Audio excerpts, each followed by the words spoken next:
Hey all, welcome and thank you for joining us for our virtual worship gathering. Hopefully you've been able to engage with some of the worship elements and practices that we've been introducing over the past few weeks, and hopefully you've also been able to take what we've been talking about in the messages back to your missional communities and really have good conversations about how those messages, the content of those messages, comes up against your everyday lives and how we can move out into our communities and really be better neighbors, even though this time is a difficult time to do so. So once again, thank you for joining us, and keep listening as we have some worship songs together. Hopefully you'll sing along or sit and pray while you listen to those, and listen to Pastor Steve as he leads us through our next message in Would You Be My Neighbor. Thank you.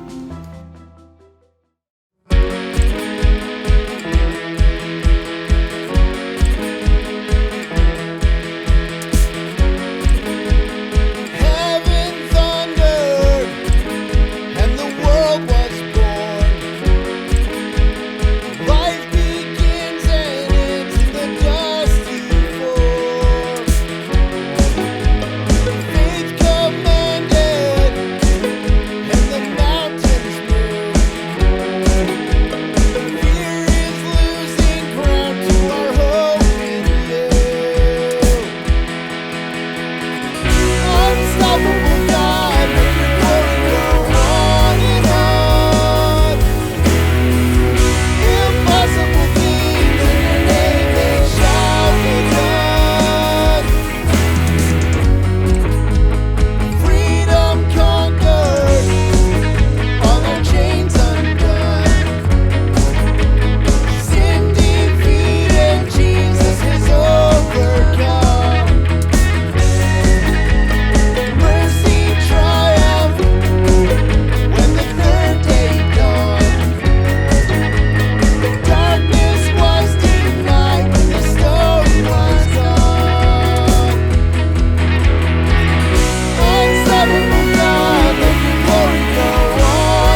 presence we find our strength. Over everything, our redemption, God, with us. You are God with us. You've come to be home to this world for your honor and name. You've come to take sin, to bear shame, and to conquer the grave. Oh, we can do well, God with us. Our deliverer, you are Savior.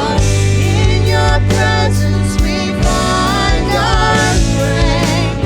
Over everything, our redemption, God with us. You are God with us.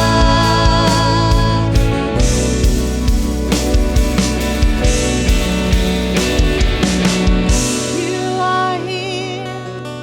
You are holy. We are standing in your glory. You are here. You are holy. We are standing in your glory. You are here. You are holy. We are standing in your glory. You are here. You are holy. We are standing in your glory, Lord.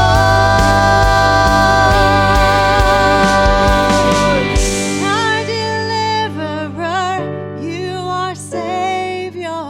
In your presence we find our strength. Over everything, our redemption, God with us.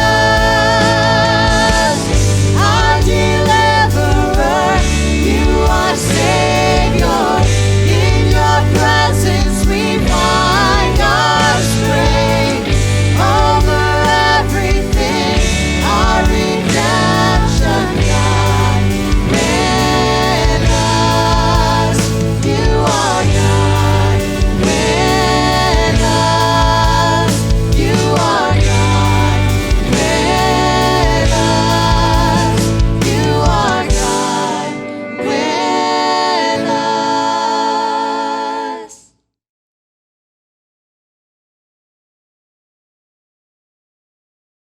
Well, welcome everyone to as we continue our series, Would You Be My Neighbor? This is week 5, and I'm excited for the opportunity to share with you some of the things I learned in this process as I was looking through the Word and preparing for tonight and preparing to share with you what God has been teaching me. So, if you recall, about when we started the series, Philip kicked things off with sort of an introduction into the idea of authentic hospitality. And then the next week, Jeff sort of jumped in and reminded us that hospitality is really a calling that all of us have, not just a gift that a few people have. Neil jumped in and shared the story of the Good Samaritan and basically asked the question, who is my neighbor? And then last week, Philip sort of continued the idea of hospitality and looked at counterfeit hospitality versus authentic hospitality. Today, we're going to be looking at the idea of that mercy motivates genuine neighboring when we ask the question, would you be my neighbor? So I'm going to be looking at a passage in Scripture in Matthew chapter 9, where Jesus has begun his earthly ministry. He's going around preaching the gospel, and he's beginning to call his disciples. One of the disciples that he called was a guy named Matthew. Matthew was a tax collector. He was not liked very much by the people around him because he worked for the Roman government as a Jew and he extorted money from people, and no one liked him. Sort of like we sort of feel about the IRS today, right? Yeah, Not good. Well, that was Matthew. Jesus had begun his earthly ministry. He began calling his disciples. And the few minutes we have, we're going to look at an example of how Jesus showed mercy and had mercy for those who he encountered throughout his ministry. I'm going to pick it up. I'm going to read for you in Matthew chapter 9, and we're going to begin in verse 9. And the passage is pretty short. It's only a few verses, but I'd like to read it here for you. It says this: As Jesus went on from there, he saw a man named Matthew sitting at the tax collector's booth. "Follow me," he told him. So Matthew got up and he followed him. And while Jesus was having dinner at Matthew's house, many tax collectors and sinners came and ate with him and his disciples. When the Pharisees saw this, they asked his disciples, "Well, why does your teacher eat with tax collectors and sinners?" And on hearing this, Jesus said, "It's not the healthy who need a doctor, but the sick. But go and learn what this means. I desire mercy, not sacrifice. For I have not come to call the righteous, but sinners." So as we were thinking about this idea of neighboring, would you be my neighbor? This passage just sort of came to mind. It jumped out, and I felt like the Lord sort of opened my eyes up to some things. I had learned a few things here, and I wanted to share with you just a few things that I learned on how Jesus showed mercy. And one of the first things that I guess we need to jump into is the idea of what is mercy? When you think of that word, we all have sort of an idea that might pop into our brain here, but what is mercy? I've looked at a number of different biblical definitions of mercy, and there's one I sort of like. It says this: mercy is a love that responds to human need in an unexpected and unmerited way. I'm going to repeat that. Mercy is love that responds to human need in an unexpected and unmerited way. At its core, mercy is something that is given, not earned. So a few things I learned about how Jesus showed mercy. First thing we saw really in the first part of it, as Jesus went about, mercy compels me to seek out, not separate from my neighbor. In those first two verses, Jesus was engaged with people. Let me repeat that. Mercy compels me to seek out, not separate from my neighbor. Jesus didn't have chance encounters. Everything he did was a divine intervention or divine appointment with people. And one of these people was Matthew. Jesus sought out Matthew. As we read in that passage, Jesus went to Matthew and said, "Follow me." And the next thing we know, Jesus is at Matthew's house having dinner with him and all his friends. So during verse 1 and verse 2, during this small little interim there, Matthew had a life-changing transformation. And he became a disciple of Jesus, accepted him as Lord and Savior, and it changed his life. And the first thing he wanted to do was bring all his friends in so they could hear from the man who changed his life, that being Jesus himself. And so he gathered all these people together. It says Jesus sought them out. The Pharisees, on the other hand, as we read there, it says when the Pharisees saw this, they asked his disciples, "Oh, why does your teacher eat with tax collectors and sinners?" See, the Pharisees were actually practicing social distancing long before we were, right? They had decided to separate themselves from anybody who they considered was not worthy to be around them. They had an arrogant, sort of self-righteous attitude. A few weeks ago, when Neil talked about the idea of the Good Samaritan, we saw the same thing there. It was the religious people who passed by the man who was beaten and robbed and injured laying on the road. They passed him by because they were too busy. They had to go. These were the religious people who had to go to the temple to serve and sacrifice. And they didn't have time nor concern to take care of a dying man on the side of the road. But it was the Samaritan, the social outcast, the last person that they would expect in the story to reach out. At the end of that story, when Jesus asked, after he told the parable, said, "Who was the neighbor?" And they said, "Well, the man who showed mercy." So the Samaritan helped and sacrificed through mercy.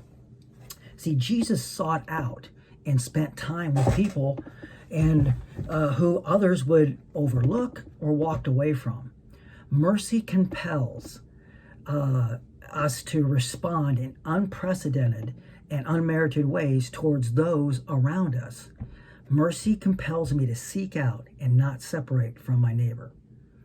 Another thing I learned as I sort of went through this passage, something that sort of jumped out to me, was that mercy enables me to see people for who they are and not just by what they do.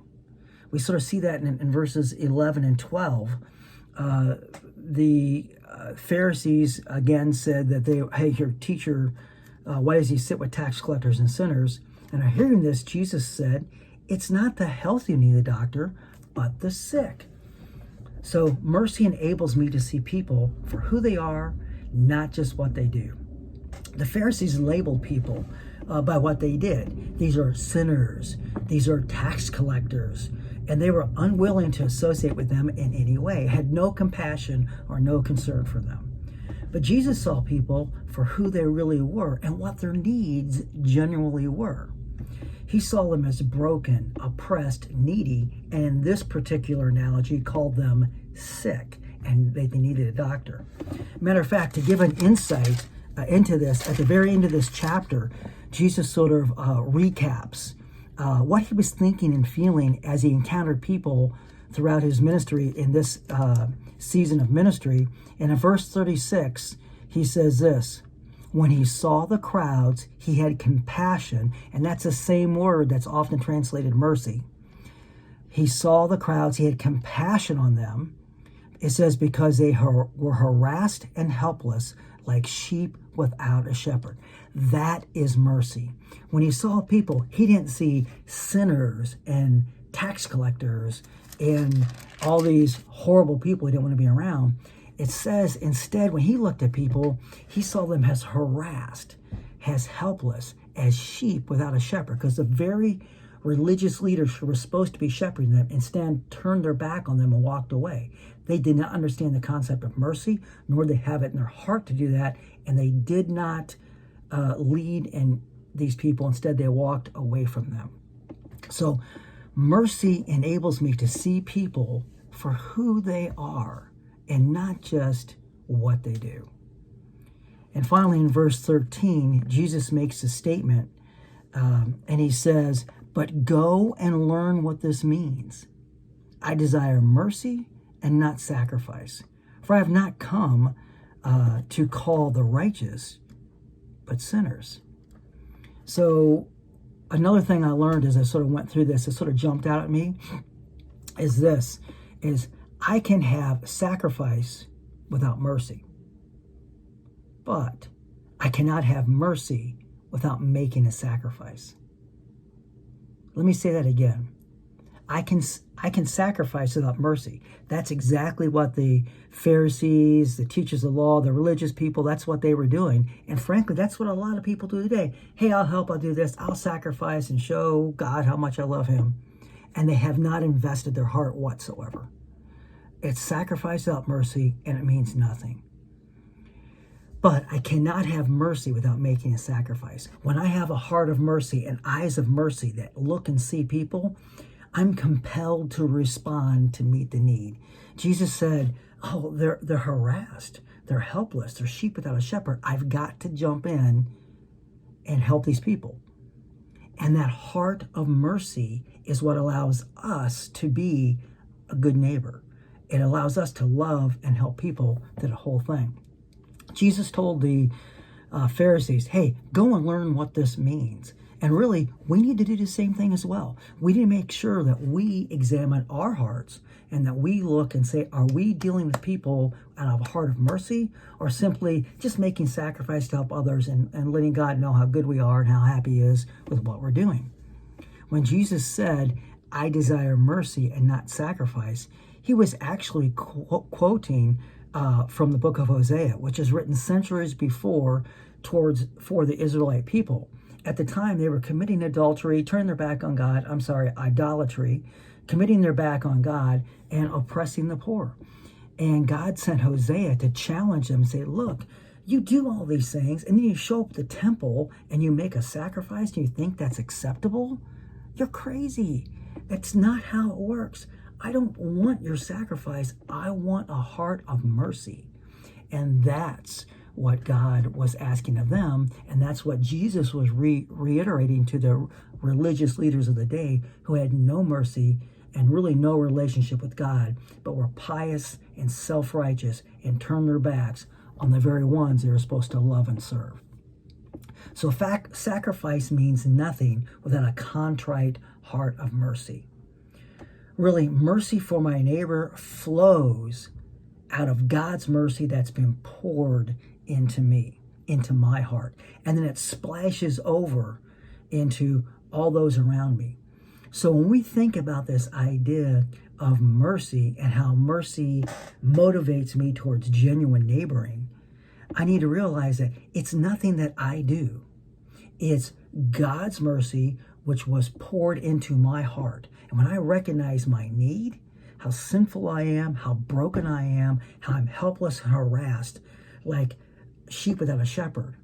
And then God shows up, and in his mercy and his grace, he pours that mercy into my heart, into my life, and I'm the recipient that's unmerited and unprecedented mercy is poured into my life. I'm that recipient.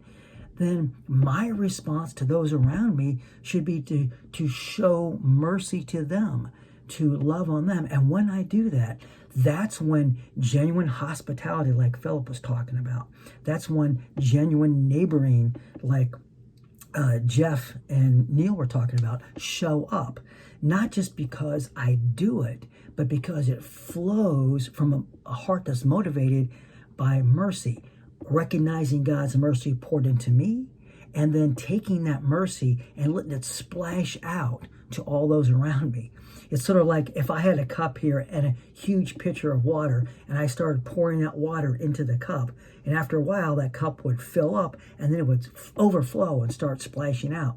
And then there was other cups below it. They would start getting some of that water splashed into them and begin filling them up, right?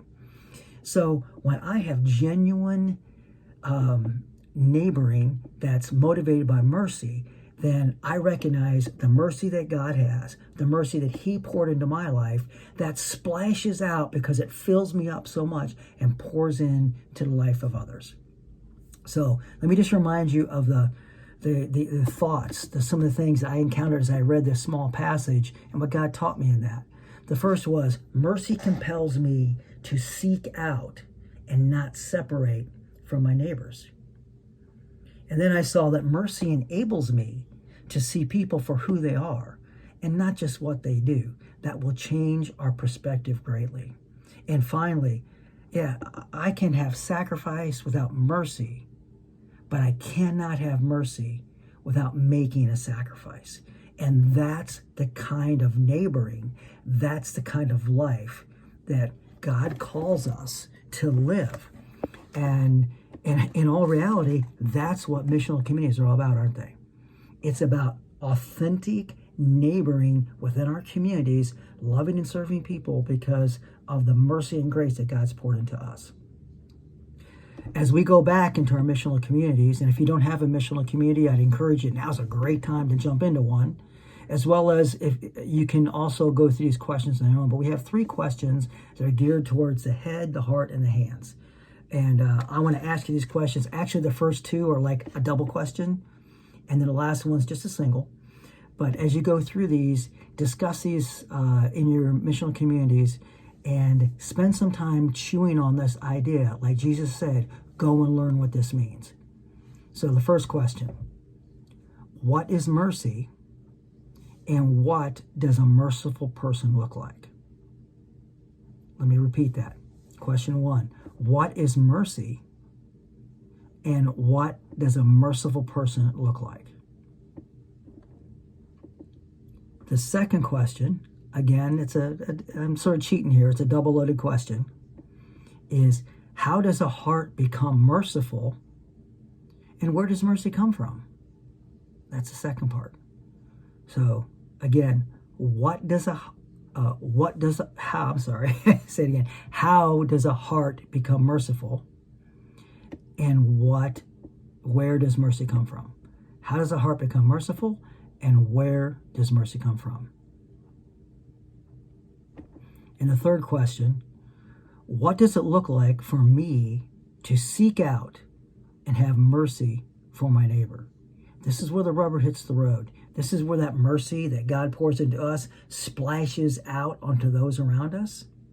What does it look like for me to seek out and have mercy for my neighbors? So guys, love you, miss you greatly. Looking forward to when we can be together again, face to face, and worship together.